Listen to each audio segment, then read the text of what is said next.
When working on music, mixes, or mastering within a DAW, we will inevitably spend a lot of screen time looking at the DAW. So Studio One has a lot of flexibility in personalizing what we see here with the DAW and its GUI. So let's take a quick look at how we can personalize Studio One. And if I Control comma or Command comma on the Mac, we can then bring up the options menu. And if we come to the General tab, and then we have a tab for appearance, and I'll click here. Now we can see that we have a lot of settings here that we can make our own adjustments to change the view of Studio One. So if I start with the hue, then we can just move that left and right to shift. We also have a field to the right of each of these sliders where we can manually input a value. We then have saturation. We have luminance, contrast,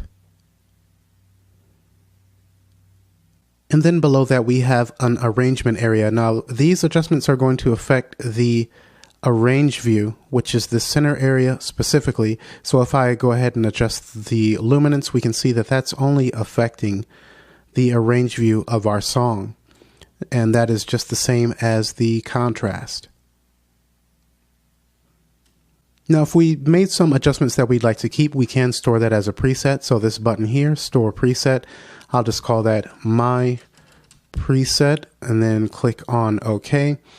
Now we can see that from the Load Preset button, we have My Preset down at the very bottom, and you can create as many as you'd like here. But I'm actually going to go ahead and delete that out. So what I want to do is just right click there and then delete. And confirm that. And then I'm going to click the reset button, which will take us back to the default settings. Now, if you'd like to give some of the Studio One presets a try that come with it, you can just click on the load preset. Then we have a variety that we can choose from based on colors, creative, light scheme, or lighting. So just feel free to experiment with those to find what you'd like. Let's cancel out of the options menu and then take a look at the song page here. Now we can change the color of our tracks and individual events as well. So for our tracks, we could come to the left here in the track column, click on this space here, then go ahead and choose a different color. We can see that our event has changed as well as our track color.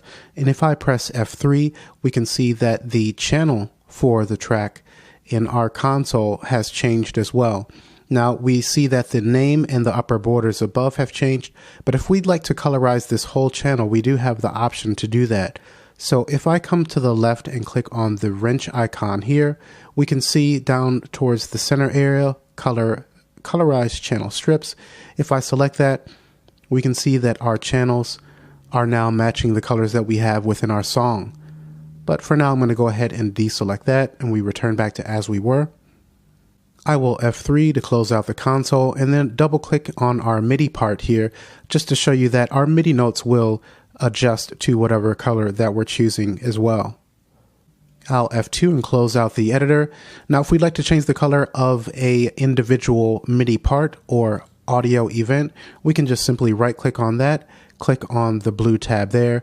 Now we have our color palette where we can change that to a different color, which will be independent of our track color.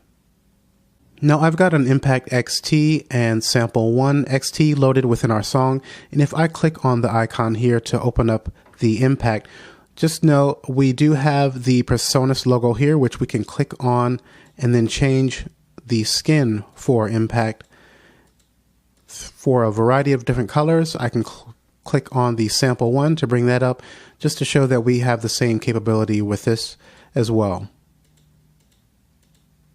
I'll close out the Sample 1, and then one last area that I'd like to take a look at is the Instruments tab within the browser. You can see that we have thumbnails, which will represent all of our Personas instruments by default. If you prefer just to have a text representation of the instruments and effects within the browser, you can click on this icon here, and then now we just have a simple text representation. I'll click that to turn that back on. And then also, if I move over to the Effects tab, we can see that the effects are represented with thumbnails as well.